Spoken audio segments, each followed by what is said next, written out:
मेरे बोलने से पहले ही भाग गए। आइए आइए, आपको देख के मैं खुश थी कि आप वापस आ गए। सबसे पहले मैं उन सैनिकों, उन जवानों, उन अफसरों को नमन करना चाहती हूँ जो हमारे देश के रेगिस्तानों में, हमारे देश के घने जंगलों में, बर्फीले पहाड़ियों पे हमारी देश की रक्षा करते हैं, जो हर पल देश के लिए अपनी जान देने के लिए तैयार रहते हैं।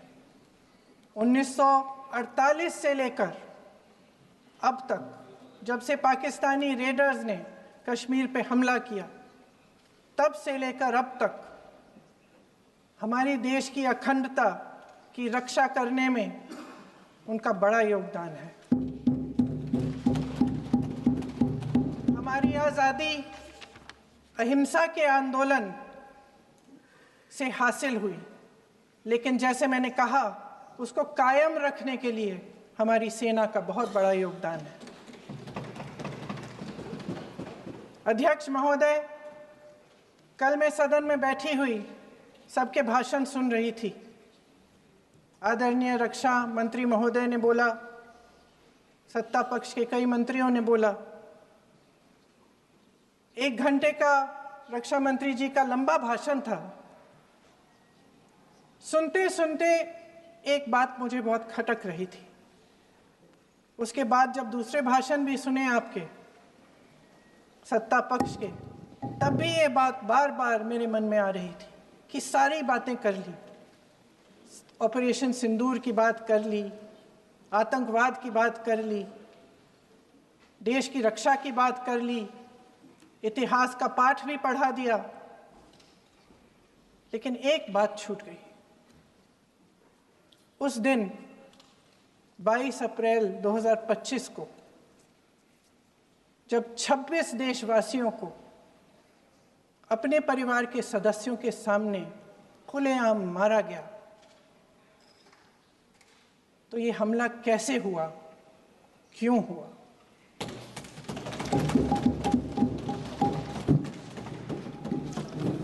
अध्यक्ष महोदय, ये लोग बैसारन वैली में, पहलगाम के पास कश्मीर में क्या कर रहे थे? आजकल पब्लिसिटी का दौर है, प्रचार का ज़माना है। कुछ समय से हमारी सरकार ये प्रचार कर रही थी कि कश्मीर में आतंकवाद ख़त्म हो गया है, कि कश्मीर में शांति है, अमन चैन है। प्रधानमंत्री जी ने खूब भाषण दिए, देशवासियों को कहा कि चलिए कश्मीर चलिए, सैर करिए।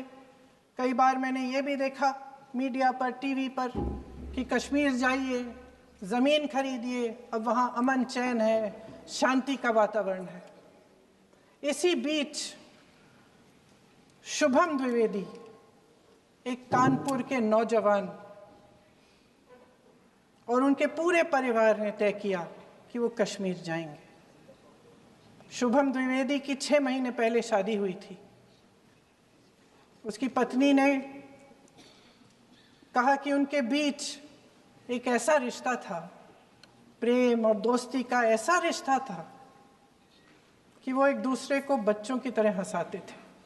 सोशल मीडिया पर एक वीडियो भी जारी है जिसमें पूरा परिवार एक साथ बैठा हुआ ताश खेल रहा है और ऐसे हंस रहे हैं, ऐसे हंस रहे हैं कि उस वीडियो को देख के किसी का भी दिल टूट जाए कि इस परिवार को इस तरह से उजड़ने क्यों दिया हमने।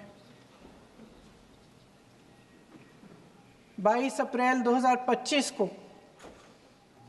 बैसारन वैली में मौसम का मिजाज अच्छा था। जैसे हर रोज़ लगातार 1000 से 1500 लोग वहाँ पहुँचते थे, उसी तरह से उस दिन भी तमाम पर्यटक वहाँ पहुँचे।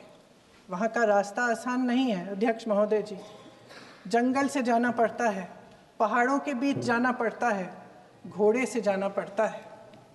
ये परिवार वहाँ पहुँचे, मौसम सुहाना था, उनके बच्चे ट्रैम्पोलिन पे खेल रहे थे, कोई जिपलाइन कर रहा था, कोई चाय पी रहा था, तो कोई कश्मीर की सुंदर वादियों की ठंडी हवा का मज़ा ले रहा था। शुभम अपनी पत्नी के साथ एक स्टॉल पे खड़े थे। तभी अचानक 4 आतंकवादी जंगल में से निकलते हैं और शुभम को वहीं अपनी पत्नी के सामने मार डालते हैं। उसके बाद वे वहाँ से पूरे वैली में 1 घंटे के लिए लोगों को चुन चुन कर मारते हैं। किसी के पति को अपनी पत्नी के आंखों के सामने, किसी के पिता को अपने बेटे के सामने, चुन चुन कर 26 लोगों को मार डालते हैं। शुभम की पत्नी घबराकर वहां से भागने की कोशिश करती है, अपनी जान बचाने के लिए जंगल की तरफ दौड़ती है। वहां पता चलता है कि तमाम लोग जंगल की तरफ दौड़े हैं और अपनी जान बचाने की कोशिश कर रहे हैं। कोई अपने बेटे का हाथ पकड़ के पहाड़ों पर घसीटता हुआ जा रहा है, कोई कश्मीरी घोड़े वालों और गाइडों की मदद लेते हुए चले जा रहा है। कोई रास्ता नहीं है, कोई तरीका नहीं है, लेकिन किसी न किसी तरह से शुभम की पत्नी के शब्दों में किसी ऐसी शक्ति ने हमको बचा कर रखा कि हमें किसी न किसी तरह से हम अकेले नीचे पहुंचे। और मैं उनके लफ्ज पढ़ना चाहती हूं, क्योंकि उन्होंने कहा कि इस पूरे समय जब 1 घंटे के लिए चुन चुन कर भारतीय नागरिकों को मारा जा रहा था, इस पूरे समय उसे एक सुरक्षाकर्मी नहीं दिखा, एक सैनिक नहीं दिखा।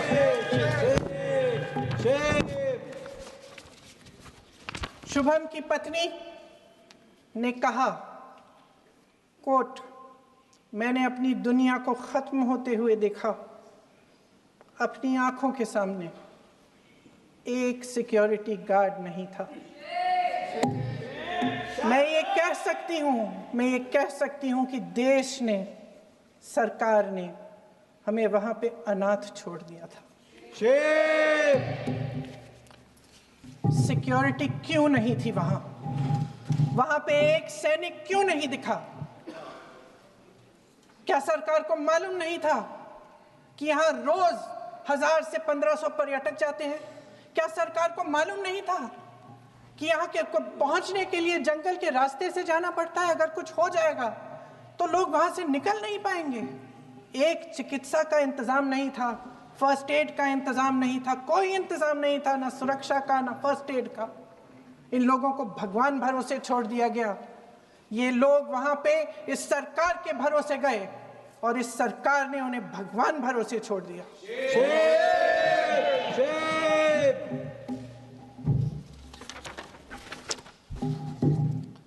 मैं पूछना चाहती हूं, ये किसकी जिम्मेदारी थी?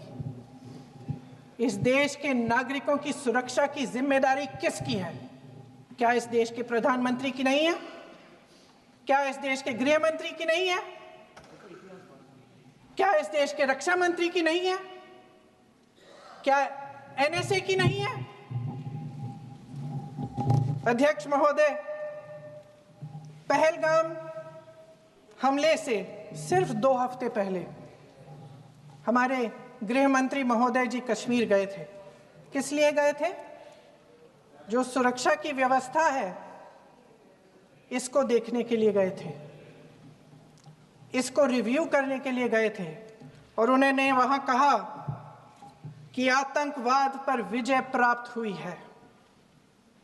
ये 2 हफ्ते पहले है। 3 महीने बाद JNK के गवर्नर साहब एक आम इंटरव्यू में ऐसे ही चलते चलते कह देते हैं कि हाँ, बैसारन वैली में बहुत लापरवाही हुई और इसके लिए मैं जिम्मेदारी लेता हूँ। ऐसे ही चलते चलते, और वो बात होती है, ख़त्म भी वहाँ होती है और वहीं ख़त्म हो जाती है। उनसे जिम्मेदारी ली भी नहीं जाती, कोई सवाल नहीं उठाता, कोई जवाब नहीं देता। अध्यक्ष महोदय, उस हमले की जिम्मेदारी एक आतंकवादी गुट जिसका नाम TRF है थोड़े दिनों बाद लेती है। कौन है ये TRF? 2019 में ये गुट बना 2020 में इसने कश्मीर में आतंकवाद का काम शुरू कर दिया और 2020 अप्रैल 2020 से लेकर 22 अप्रैल 2025 तक इन्होंने 25 आतंकवादी हमले किए। गृह मंत्री महोदय ने जब यूपीए सरकार के समय के आतंकवादी हमले गिने तो लगभग 25 गिनवाए थे अभी अपने भाषण में। इस गुट ने कश्मीर में 25 हमले 2020 और 2025 के अंदर एक पूरी लिस्ट है इन हमलों की। मेरे पास इतना समय नहीं है इसलिए मैं एक एक को नहीं पढ़ना चाहती, लेकिन मैं इतना कहूंगी कि इनमें रियासी का हमला भी था 2024 का, जिसमें 9 लोग मारे गए और 41 लोग घायल हुए। कुल मिलाकर 2020 से लेकर 22 अप्रैल 2025 तक टीआरएफ ने 41 सेना और सुरक्षा कर्मियों की हत्या की, 27 सिविलियन की हत्या की और 54 लोगों को घायल किया था। भारत सरकार ने टीआरएफ को आतंकवादी संगठन का दर्जा कब दिया? 2020 में दिया, 2021 में दिया, 2022 में दिया, 2023 में दिया। 3 साल बाद, 3 सालों के लिए ये आतंकवादी गतिविधियां कर रहे हैं और आप इनको आतंकवादी संगठन तब कहते हैं 2023 में। इसकी क्या वजह थी? ये सब सरकार के संज्ञान में था और आप मुझे बताना चाहते हैं, सत्ता पक्ष के नेता बताना चाहते हैं कि ये सब आपके संज्ञान में था, लेकिन कोई भी एक ऐसी एजेंसी नहीं है हमारी सरकार की जिसको पता चला कि ऐसा हमला, ऐसा भयानक हमला होने जा रहा है हमारे देश में, कि पाकिस्तान में बैठे हुए इस हमले की योजना बन रही है कि हम भारत जाके हैवानियत करेंगे, 26 लोगों को मार डालेंगे और हमें पता ही नहीं है। क्या ये हमारी एजेंसियों की विफलता है कि नहीं है? ये बहुत बड़ी विफलता है, एक बहुत बड़ी विफलता है। जानते थे कि ये गुट है, जानते थे कि 5 सालों से ये आतंकवादी हमले कर रहा है, अध्यापकों को मारा, आर्मी के बड़े बड़े अफसरों को मारा, आम जनता को मार डाला, पुलिस वालों को मार डाला, और आप इन पे निगरानी नहीं रख रहे थे। और ये जो एजेंसियां हैं, इनकी जिम्मेदारी कौन लेगा? क्या आईबी चीफ ने अपना इस्तीफा दिया? क्या किसी ने इस्तीफा दिया?